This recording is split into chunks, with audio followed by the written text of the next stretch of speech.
Hello, welcome once again to a special weekly edition, a nerdcon1.com edition of The Crypto Mind.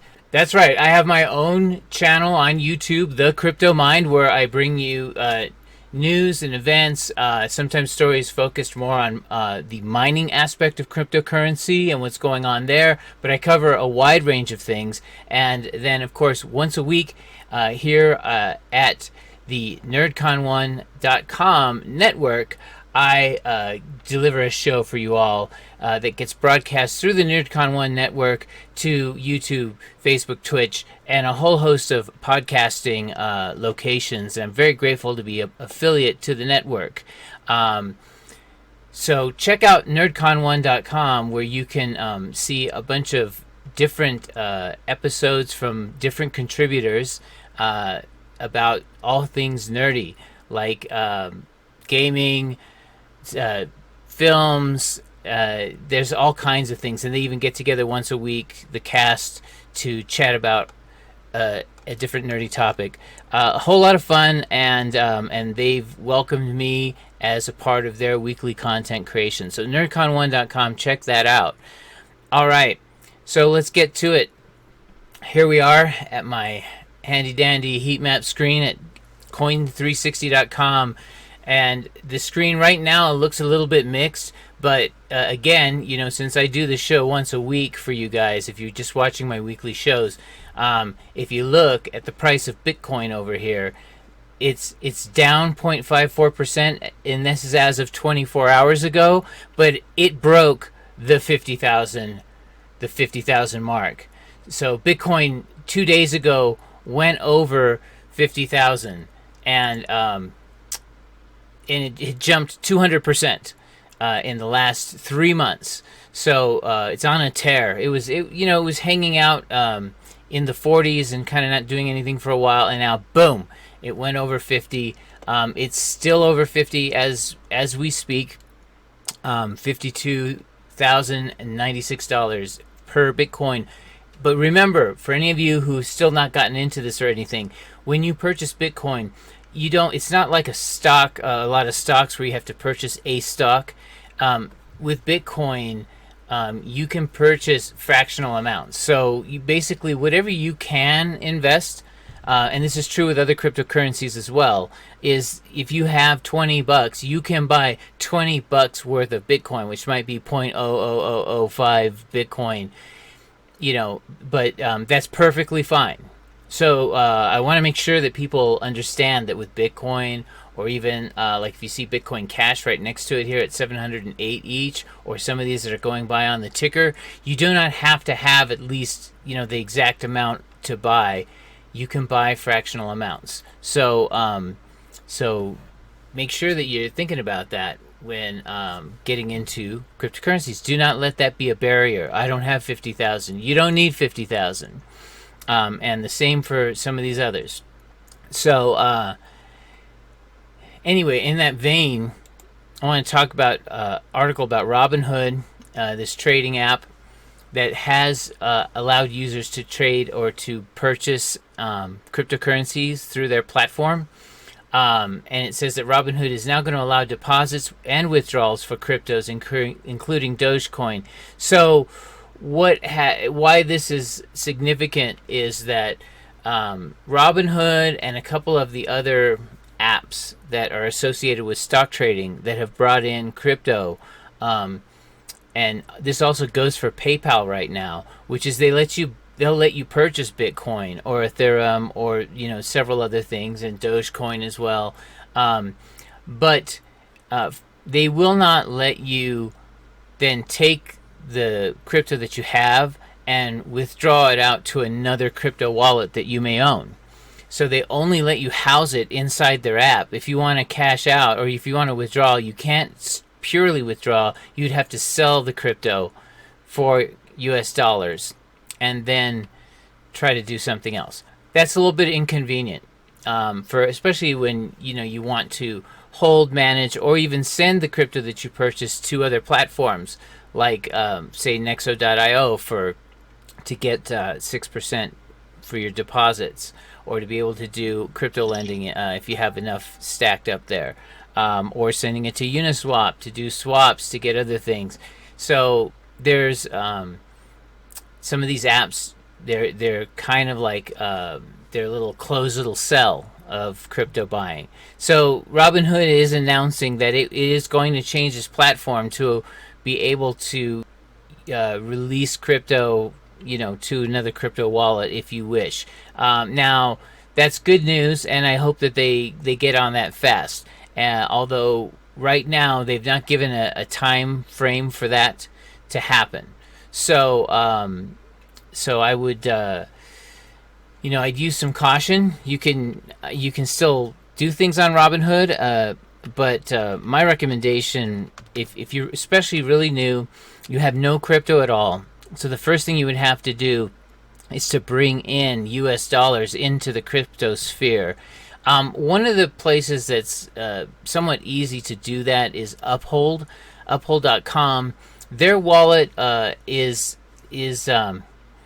it will link into and I'm talking to a lot to US customers, because in other countries they don't have to go through as much red tape and hoops as we do here in the United States. But for US customers especially, Uphold will link and sync into like your checking account or a savings account that you have with a US bank, and then you'll be able to bring in crypto, bring in US dollars from Uphold. And within Uphold you can do free swaps for different crypto items of all kinds. The one thing I will tell you is that nothing's perfect. For Uphold, you can bring in things with your debit card, but there's a $500 limit, and you do have to wait up to 3 days if you want to send the crypto that you've now purchased off somewhere else. But they will let you. You don't have to just upload the dollars straight and then make your trade. You can say, hey, I want, like in this example here, I want $100 made from $100 into $100 worth of Bitcoin. So when it brings it in, you get it in your wallet as Bitcoin, or you can get it as Litecoin or Ethereum. There's a whole bunch of selections for it. You have to wait 3 days though if you want to move it somewhere else, if you brought it in with a debit card. If you bring it in, there's a higher limit to bring it in to Uphold with another method. But they have a funky rule where they'll make you hold it in Uphold for, I think it's 63 days before you can move it. I mean, that kind of stinks. But hey, if you at least get the money into your wallet as Bitcoin or as any of the others, and it appreciates in value even while the time you're holding, that's fantastic, right? Because a dollar is only a dollar is only a dollar is only a dollar, right? But what's Bitcoin? Well, Bitcoin is 200% more than it was 3 months ago. So even if it's locked in an Uphold jail or a Robinhood jail for a while, there's still an advantage. So keep that in mind when you're thinking about entering into the world of cryptocurrencies. And remember that it's not just Bitcoin, right? Look at this. Look at all of this. There's so many different things to get involved with, including Dogecoin. And Dogecoin is actually, like today, is up 18% to almost 6 cents. And yesterday it was like right on the edge of and in fact it did go slightly underneath 5 cents a piece. So that's pretty cool news for Dogecoin. A lot of people were getting a little scared, a little iffy, because it had been going down. But I have to say, there's a number of things influencing and maybe why it ticked up today. And could it be that it's because yesterday I did a video about how you can make 30% APR, annual percentage rate, on depositing Doge in a specific investment account. Who knows? But if you knew it was 30, you could make 30% on your Dogecoin just for depositing it and holding it. Wouldn't you get yourself some Dogecoin? Check out that video that I did. It dropped yesterday on Wednesday, the 17th. So you know, maybe I had something to do with this. Who knows? But you know, I'm sure there's a lot else going on there, and probably maybe it dropped enough that some other people thought that it was a good time to buy again. So Doge is back up 17% today. Pretty cool. It's been holding its value very, very well in this sort of 5 cent to 6 cent range. So this is, you know, this is going on long enough now that it's not just a blip. It seems like Doge has found a new higher level of support where it's going to live. So we're going to keep tracking that for several reasons, just because it's so damn cool. I think Doge can be a people's coin the way a lot of people are thinking of it, where it's not, it doesn't go to 50,000 like Bitcoin does, but you can acquire a whole lot of them, and and then they become more like your day-to-day spending coin. And I think that's a trajectory that Dogecoin is going to at this point in time. All right, my last story today is about a great new place I discovered called Gala Games or Gala Games. And Gala Games is blockchain based, or the engine that runs it is on a blockchain, and this is a new gaming group company. It's been around for a little while, but it's now starting to produce out product. And the first product it has is a beta version of a game called Townstar, which is kind of like a little town building simulator. It's both town slash farm slash ranch simulator with kind of cartoonish graphics. It's pretty neat, and it's kind of fun. How should I put this? I've been playing it now for a while, and I'll even show you a little square that I'm working on in a second. It looks really like nice and neat and simple and cute, and then you start realizing that actually you have to be kind of careful how you do things, or your town, it's not going to work. And little subtle changes that you do can make a big difference. And then down below here is Mirandus. Mirandus is going to be like a fantasy role-playing game. It's coming out very, very soon. They're on the cusp, and they're already selling NFTs that give you little boosts within the Mirandus ecosphere. And also, I was going to tell you that Townstar also has NFTs for sale, and part of it is building these robots that either help you to farm or help you to build buildings, and I guess they would help you do that for no cost, whereas when you're hiring people to do that stuff in your thing, it costs you, and that's part of the struggle of the game. And these NFTs, like I explained before, non-fungible tokens of these little items, when you purchase them, that goes on a record in a blockchain, and it's you that owns them. You've got them. It's not Gala Games anymore that owns them. You own them. And there's actually places out in the web where you can even sell and trade these things, and then they become someone else's ownership. So, but they're specific. And that's also part of one of the neat things about this game and this whole company and the way they're setting it up. The one other really major thing about them, before I get into showing you my Townstar universe, is Gala nodes. So the nodes are things that actually do the operation of the worlds and of the whole Gala universe. And nodes they are selling nodes to anyone who wants to buy one, and if you purchase one and run it, what happens is that every day you'll get a distribution of Gala tokens for running your node, and right now it's running around $25 a day, and it's pretty cool. And so that you could actually become a benefactor of the Gala Games network if you wanted to. You don't have to. And the games, like I said, the games are free to play right now. And of course, if you want to buy extra little goodies and boosts, you can do that as well. It's completely up to you how you want to manage this. So I'll let you know that I did buy a Gala node myself, and do run it.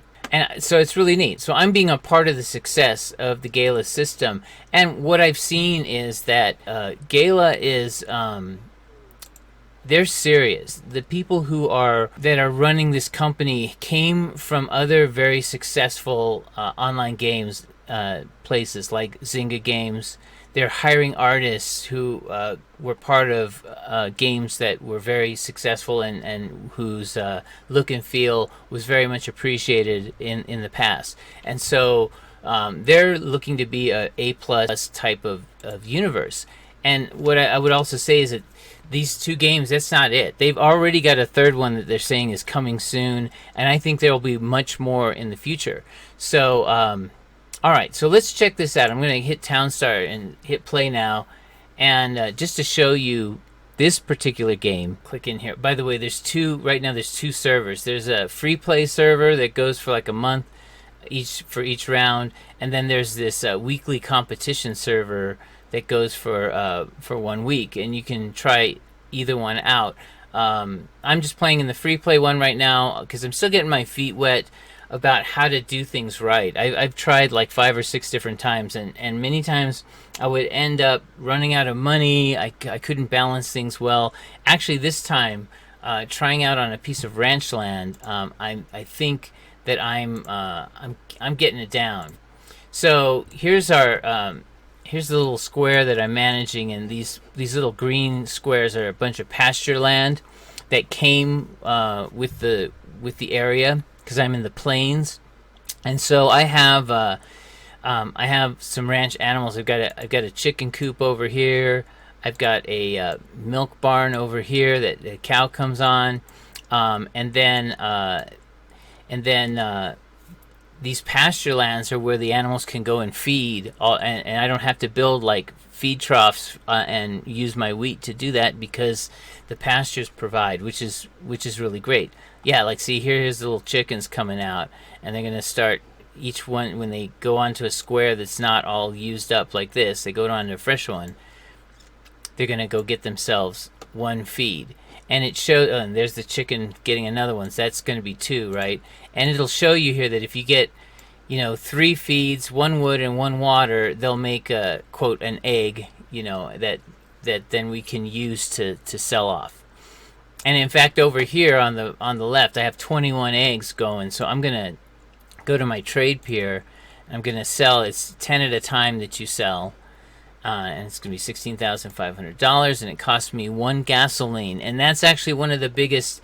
That's one of the biggest struggles in this game is that they give you some gasoline to start with, to trade off your stuff to the cities, but then you can't in this game right now. You don't buy anything. You have to generate everything yourself. So as you see, I have a little oil rig over here, and I've got some of these air windmills.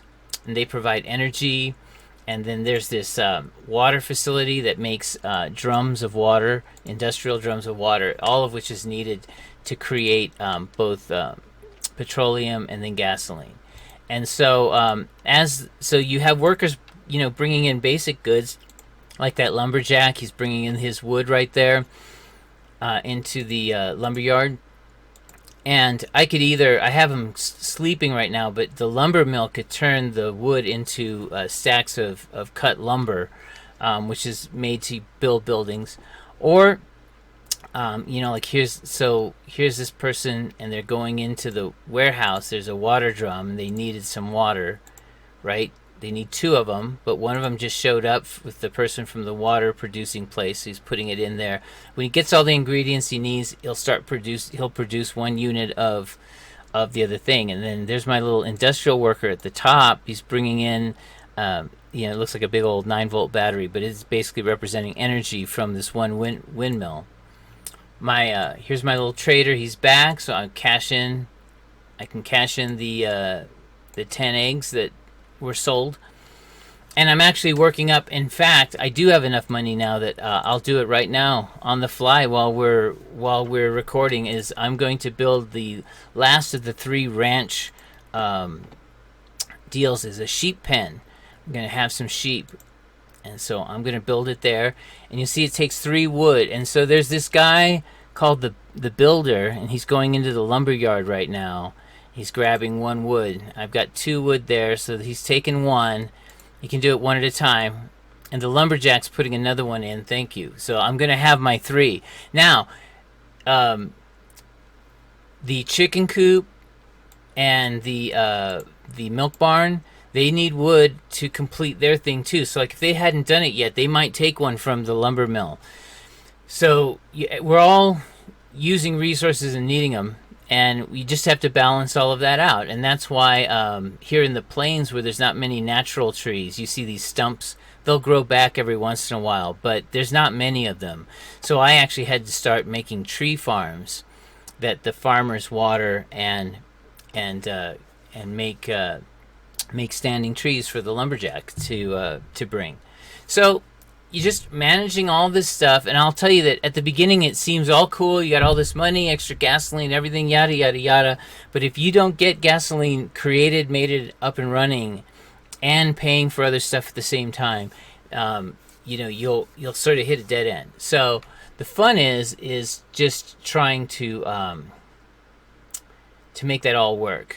So yeah, that's Townstar. And then you can see like where you're at in the competition at any moment in time, right? What happened? I have 5,050 points, and that puts me down here. I'm like in 233rd place. One interesting thing about Townstar and the way they work it is, although it looks live and running all the time, actually when you turn off